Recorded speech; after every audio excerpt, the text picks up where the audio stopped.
So, what do we have here today? Let's find out.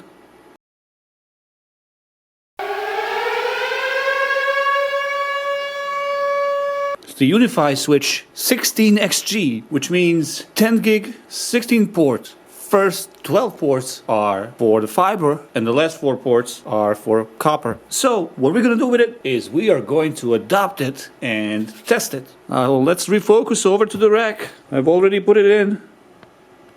There it is. So you can see that at the top left it has the white LED on. What I'm going to try to do is replace the Netgear 8-port 10 gig switch, which is on the bottom right here. So this is the 10 gig switch with SFP plus and the copper. And this is my 8-port 10 gig. I'm not really happy with the lack of intelligence coming off of this switch. It's almost a dumb switch. Okay, here we are in the Unifi controller. So I've got my 48 PoE switch, I got my AP Pro AC Lite, and my gateway naturally. And now we're going to adapt the Unifi XG switch. Let's do it. There shouldn't be anything here. As soon as the adoption happens, I have to upgrade the firmware.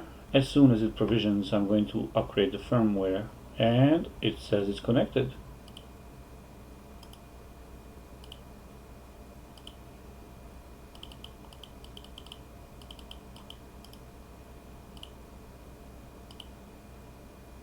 It's upgrading. Now this says it's a feature US-XG-16 switch, which means I've got this off the beta channel, and this is the original firmware that came with Switch, and the firmware has problems specifically with the gear that I have. So I'm hoping that once all this is done is that they have resolved the issues that the Switch was having, which is my copper 10 gig connections to Supermicro servers and Intel ports on those servers were not connecting at 10 gigs. They were connecting with this switch at 1 gig, and there's a long thread on UBNT forums about it, and apparently they're working on a fix, but I wasn't too pleased, naturally, as most people weren't too pleased with how it all went down, because I had this switch for a while now. I just didn't use it. As soon as the upgrade is done, we'll probably have to upgrade again to the newest firmware that's out there. So let's see how this goes first. Alright, this is interesting. So we just finished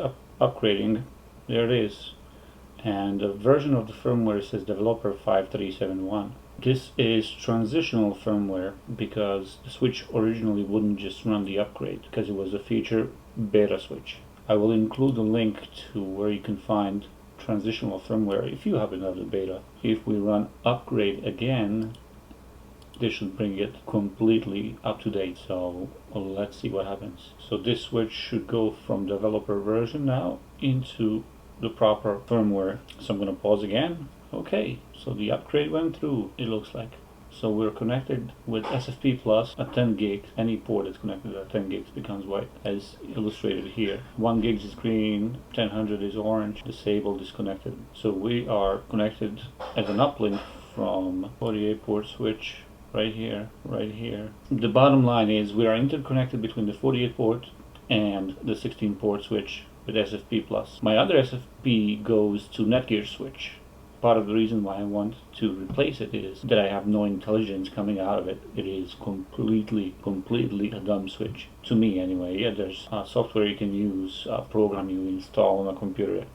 Very old school. Now these are the most important ports for me because my Supermicro servers, both of them have 10 gig built in, and they all have they both have 10 gig 2 ports in 10 gig. So all 4 of these ports will be populated once I connect them. So these copper ports are of importance to me and of importance to a lot of people. And this firmware is 3740-6115. And there's some 5411 controller. So let's see what happens. I'm going to pause the video again. Okay, I'm back. So here we have something very interesting. I've disconnected the Netgear switch from this port. This is now connected to here. My new Xeon D1528 with 2 10 gig ports is connecting a 10 gig copper. But most importantly, my Xeon D1540 with 2 10 gig ports on board is not connecting at 10 gigs. Now they must be using slightly different chipsets that are baked on the board between those two, because there's no reason that the 1528 is connecting at 10 gig and 1540 is not. 1540 is connected at 1 gig. So they have not really fixed the issue with all of these servers connecting incorrectly.